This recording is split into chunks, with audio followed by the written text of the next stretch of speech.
5 अभी हम लेके आए हैं आपके लिए एक नया लेसन, एक बहुत अच्छा सा लेसन डायरी का ये पढ़ना। ठीक है, तो अभी हम पढ़ने वाले हैं, स्टार्ट कर लेते हैं। थोड़ा सा मैं पानी पी लेता हूँ। अभी आपके एक वीडियो स्टॉप करके और एक वीडियो कर रहा था, स्टार्ट कर लेते हैं। कलकत्ता वासियों के लिए 26 जनवरी 1931 का दिन क्यों महत्वपूर्ण था? 26 जनवरी 1931 का दिन कलकत्ता वासियों के लिए इसलिए महत्वपूर्ण था क्योंकि गुलाम भारत पहली बार स्वतंत्र दिवस मनाया गया था। इस साल उसकी पुनर्वृत्ति थी, जिसके लिए लोगों ने काफ़ी तैयारी पहले से की गई थी। लोगों ने अपने अपने घरों तक मकानों को खूब सजाया था। ठीक है, खूब सजाया था, मतलब वो राष्ट्रीय झंडा फहरा कर उसे खूब सजाया था और उन्हें इस तरह से सजाया गया था कि मानो स्वतंत्रता मिली गई हो। ठीक है, समझा देता हूँ आपको। मैंने एक बार आपको रीड करके बता दिया है, आपको मैं डिटेल का एक्सप्लेनेशन देने वाला था, वो मैंने प्रॉमिस किया था आपको, लेके आया हूँ मैं आपके लिए। कलकत्ता वासियों के लिए 26 जनवरी 1931 का दिन क्यों महत्वपूर्ण था, ये था आपको क्वेश्चन। आपको देखो, कलकत्ता वासियों के लिए 26 जनवरी 1931 का दिन इसलिए महत्वपूर्ण था क्योंकि गुलाम भारत पहली बार स्वतंत्र दिवस मनाया गया था। इस साल उसकी पुनर्वृत्ति थी, जिसके लिए लोगों ने काफ़ी तैयारी पहले से ही की गई थी। लोगों ने अपने अपने मकानों तथा क्या होते हैं उसे सार्वजनिक स्थलों पर राष्ट्रीय झंडा फहराया था।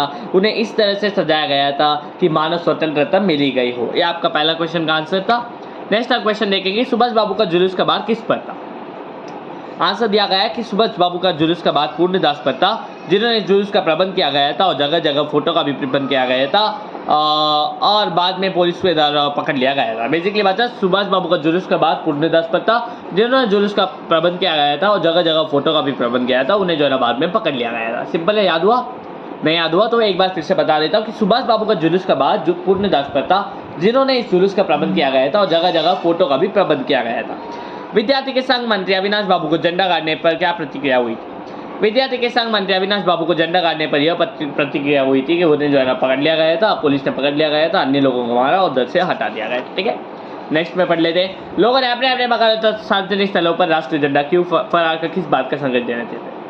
लोगों ने अपने अपने मकानों सार्वजनिक स्थलों पर राष्ट्रीय झंडा फहराकर उसने इस तरह से यह संकेत देना चाहते थे कि वह अपने राष्ट्रीय झंडा तथा स्वतंत्रता का पूर्ण सम्मान करते हैं। पुलिस ने बड़े बड़े पार्कों तथा मैदानों को क्यों घेर लिया था? पुलिस ने बड़े बड़े पार्कों तथा मैदानों को घेर लिया था। पुलिस नहीं चाहती लोग एकत्रित हो, लोग जो है ना बड़े बड़े पार्कों तथा मैदानों पर एकत्रित हो जाए। पुलिस पूरी गश्त से लगा रही थी। गौर के और सार्जेंट मोटर गाड़ियां तैनात थे। गुंड सावर पुलिस का भी प्रबंध किया गया था। अगर मैं एक बार फिर से आपको बता देता हूँ तो पुलिस ने बड़े बड़े पार्कों तथा मैदानों को इसलिए घेर लिया था कि पुलिस नहीं चाहती थी लोग वहाँ एकत्रित हो सके। पुलिस नहीं चाहती थी लोग वहाँ एकत्रित होकर बड़े बड़े पार्कों तथा मैदानों को राष्ट्रीय झंडा फहराए। प्रत्येक मोड़ पर गौर के तथा सार्जेंट मोटर गाड़ियां तैनात थे। गुंड सावर पुलिस का भी प्रबंध किया गया था। ऐसा आप लिखोगे। ठीक है, कि पुलिस ने बड़े बड़े पार्कों तथा मैदानों को इसलिए घेर लिया था, पुलिस नहीं चाहती लोग वहाँ एकत्रित हो सके। ठीक है, पुलिस नहीं चाहती थी लोग एकत्रित होकर बड़े बड़े पार्कों तथा मैदानों पर राष्ट्रीय झंडा फहराए। पुलिस पूरी कसरत से लगा रही थी। गौर के तहत सदर मोटर प्रत्येक मोड़ में गौर के तहत सदर मोटर गाड़ियां तैनात थे। गुंड सावर पुलिस का भी प्रबंध किया गया था। 26 जनवरी 1931 के दिन को अमर बनाने के लिए क्या क्या तैयारी की गई? आप लिखो, 26 जनवरी 1931 के दिन को अमर बनाने के लिए निम्नलिखित तैयारी की गई। लोगों ने अपने घरों को खूब सजाया था। फिर क्या, आदिकाश मकानों पर राष्ट्रीय झंडा फहराए गए थे। कुछ मकानों और घरों तो ऐसे सजाए गए थे कि मानो कुछ मकानों और दुकान, ठीक है, ऐसे आप लिख सकते हो। कुछ मकानों और दुकानों जो है ना या बाजार जो है ना ऐसे सजावट किया गई थी, मानो स्वतंत्रता मिली गई हो। फिर क्या होता है, प्रत्येक मोड़ पर झंडे फहराए गए थे। लोगों ने ऐसी तैयारी पहले नहीं देखी थी। आप देखो, आपको याद करने के लिए मैं ट्रिक बता देता हूँ। अभी आप जो है ना सुनते जाओ। आपको मैं बोल रहा हूँ, रटना नहीं, क्योंकि मुझे थोड़ी बार जो है ना मैं 3-4 बार भी आपको समझने के लिए बार बोलते रहता हूँ, तो इसके लिए वीडियो बड़ी रहती है। वैसे तो वीडियो छोटी है। ठीक है, 26 जनवरी 1931 को दिन अमर बनाने के लिए क्या क्या तैयारी की गई थी? निम्नलिखित तैयारी की गई थी। कलकत्ता वासी पूरी, ठीक है, क्या गया था? कलकत्ता के लोगों ने अपने अपने घरों को खूब सजाया था। आदिकाश मकानों पर राष्ट्रीय झंडा फहराए गए थे। कुछ मकानों और बाजार तो ऐसे सजाए गए थे कि मानो स्वतंत्रता मिली गई हो। फिर क्या हुआ था, प्रत्येक मोड़ पे झंडे फहराए गए थे। फिर क्या होता है, लोगों ने ऐसी सजावट पहले नहीं देखी थी। आज जो बात थी वो निराला है। किस बात से पता चल रहा था कि आज का दिन अपने आप ही निराला है? देखो, 26 जनवरी 1931 के दिन अपने आप ही निराला है। कलकत्ता वासी क्या बोलते हैं उसे, कलकत्ता वासी जो है ना पूरी नवीनता के साथ इस दिन को शानदार और यादगार दिन बनाने की तैयारी में जुट रहे। सरकार द्वारा सभा यानी अंग्रेज सरकार के द्वारा सभा भंग करने की कोशिश के बावजूद भी हजारों संख्या के लोग में लाठी खाकर भी जुलूस में भाग ले रहे थे। फिर आप कह सकते हो कि सरकार द्वारा सभा भंग करने की कोशिश के बावजूद भी बड़ी संख्या में आम जनता और कार्यकर्ता मॉन्यूमेंट के नीचे एकत्रित हो रहे थे। इस दिन जो है ना अंग्रेज सरकार को पूरी चुनौती देकर देश प्रेम और एकता का पूर्ण प्रदर्शन हुआ। ये मैंने आपको लगे हाथों जो है ना ट्रंक दे दिया गया है, ये मैं आपको समझा देता हूँ। एक बार जो लिखा गया है ना वही मैं आपको बता देता हूँ कैसे आपको लिखना है। 26 जनवरी 1931 का दिन अपने आप ही निकला था। कलकत्ता वासी पूरी नवीनता के साथ इस दिन को शानदार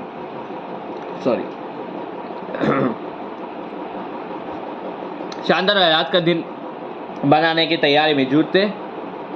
अंग्रेज सरकार के सभा भंग करने की कोशिश के बावजूद भी हजारों संख्या में लोग लाठी खाकर भी जुलूस में भाग ले रहे थे।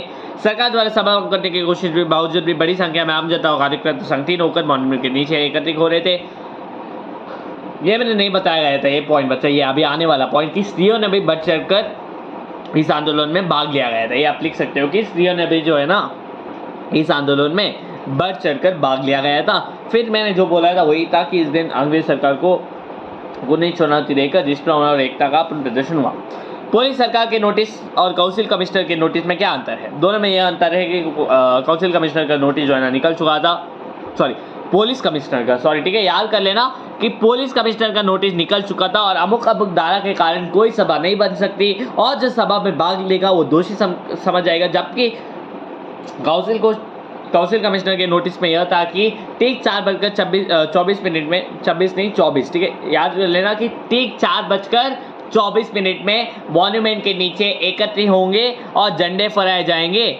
फिर क्या, स्वतंत्रता की पढ़ी जाएगी। इस सर्वसाधारण का भी उपस्थिति होना चाहिए। एक बार मैं आपको रीड करके समझा देता हूँ कि दोनों में यह अंतर था कि पुलिस कमिश्नर का नोटिस निकल चुका था और अमुक धारा के कारण कोई सभा नहीं बन सकती और जब सभा में भाग लेगा वो दोषी समझ जाएगा। जबकि काउंसिल कमिश्नर के नोटिस में था कि ठीक 4:24 में झंडे फहराए जाएंगे, स्वतंत्रता पढ़ी जाएगी। इसमें सर्वसाधारण का भी उपस्थिति होनी चाहिए। नेक्स्ट वह है आपका दमस्थले के मोड़ पर आग का जुलूस क्यों टूट गया। देखो, सुभाष बाबू के नेतृत्व के कारण जुलूस जो है आगे बढ़ रहा था। थोड़े समय की दूरी पे जो है ना पुलिस ने जो है ना सुभाष बाबू को पकड़ लिया गया था और गाड़ी में बिठाकर लाल बाजार के लॉकअप में भेज दिया गया। फिर क्या हुआ था, जुलूस में भाग लेने वाले आंदोलन पर पुलिस लाठियां बरसानी शुरू की। बहुत सारे लोग घायल हो चुके थे। फिर क्या हुआ था, इस पर पुलिस के बर्बादी के कारण जो है ना आग का जुलूस जो है ना टूट गया था। फिर क्या हुआ, 50 स्त्री जो है ना स्त्री गणना जो है ना देखकर बैठ गए। फिर भी उन्हें जो है ना पुलिस ने बिठाकर मतलब पकड़कर गाड़ी में बिठाकर लाल बाजार के लॉकअप में भेज दिया है। बेसिकली क्या था, 50 स्त्री जो गणना जो है ना बेसिकली पुलिस को लेकर बैठ गए। पहले वो खड़े थे, अभी बैठ गए। फिर भी पुलिस ने जो है ना उसे पकड़ के गाड़ी में बिठा के लाल बाजार के लॉकअप में भेज दिया है। मैं प्रॉमिस कर लेता हूँ आपको जो है 10 मिनट्स के अंदर या समझ लेना 15 मिनट्स के अंदर ये चैप्टर के इंपॉर्टेंट क्वेश्चन जो मुझे लगता है इस लेसन से आ जाएंगे। 100% नहीं कह सकते बट 99 या 95% इससे आ जाएंगे, मुझे ऐसा लगता है। आगे बढ़ लेते हैं। डॉक्टर दास गुप्ता जुलूस में घायल लोगों की देख रेख तो कर रहे थे, उनके फोटो भी कर रहे थे, उतरवा रहे थे ताकि पूरा देश जो है अंग्रेज सरकार से प्रशासकों से अवगत होकर उसका विरोध करके उन्हें देश से बाहर निकालने की तैयारी हो जाए। तो बेसिकली ये था आपका चैप्टर बच्चा, जो कि है डायरी का ये एक पन्ना। एक बहुत अच्छा चैप्टर था, बहुत मज़ेदार चैप्टर था। आई होप आपको पसंद आया होगा। आपने कंप्लीट किया है 10 मिनट के अंदर आपका डायरी का एक पन्ना।